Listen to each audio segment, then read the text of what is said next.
Hello student, আমি তোমাদের M sir তোমাদের সকলকে স্বাগত জানাই। তোমরা কি জানো 16 লক্ষ ফর্ম ফিল আপ হওয়া সত্ত্বেও আজ প্রচুর ক্যান্ডিডেট গ্রুপ সি পরীক্ষা দিতেই যায়নি? হ্যাঁ, ঠিকই শুনছো। কিন্তু কেন?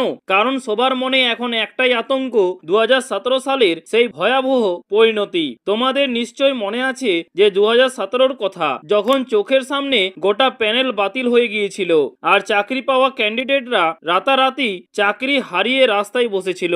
সেই আতঙ্ক আর তার সাথে এসএলএসটির বর্তমান পরিস্থিতি সব মিলিয়ে সবার মনে প্রশ্ন, এত খেটে পরীক্ষা দিয়ে কাট অফ ক্লিয়ার করেও কি শেষ পর্যন্ত চাকরিটা টিকবে, নাকি আবারও দুর্নীতি হবে, নাকি আবারও প্যানেল বাতিল হবে?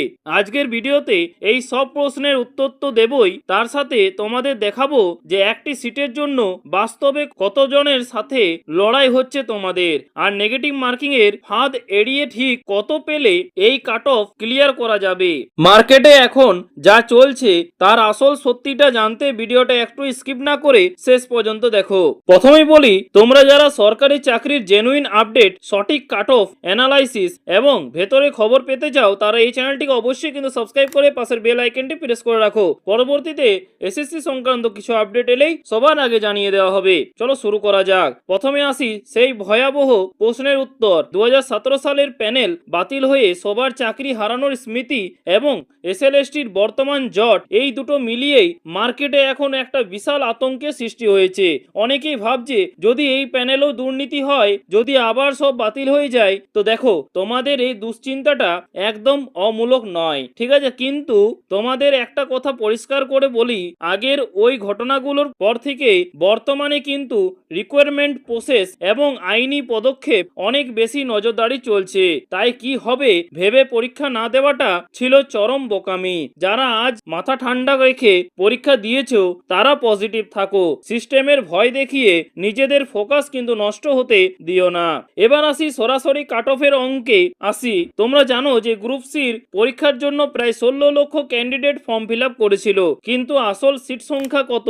এখানে কিন্তু প্রত্যেকটা সিটের জন্য প্রায় কয়েক হাজার কিন্তু ক্যান্ডিডেট রয়েছে। তার বুঝতে পারছো এখানে কিন্তু কম্পিটিশনটা বেশ জটিল হলেও তোমাদের কিন্তু সম্ভাবনা কিন্তু অনেকটাই রয়েছে।